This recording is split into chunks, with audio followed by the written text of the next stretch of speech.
Most people are looking for the revival. They don't realize that God has anointed Gideons or Elijahs.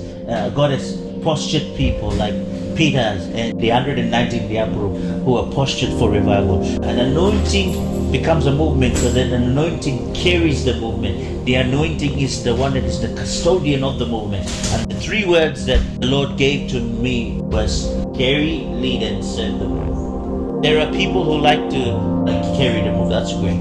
There are people who just I want to lead the move. I think there's a lot of people in that lead the move bit.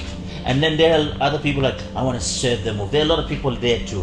But a lot of people don't know what it means to carry the move. You become the movement by yielding to the movement. Oh yeah, I have an anointing, and an anointing is the movement. Yeah, but you have to yield to the anointing that is the movement. When that anointing moves, it might cancel your programs in order for it to be fulfilled.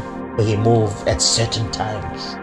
But it's not that you dictate the anointing, but you are a movement because the anointing must dictate you. You know why there are dead churches around us? Because they've stopped letting the anointing dictate them.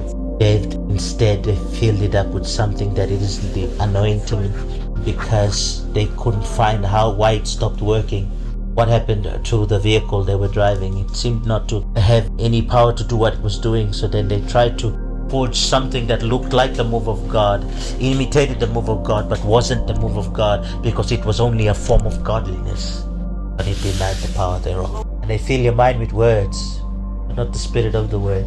But there is a place for that vessel and a place for that anointing to minister. Aren't we glad that we know this truth? Because then we don't have to try to figure out how the breakthrough comes, but to understand that the anointing that rests upon us sets the captives free.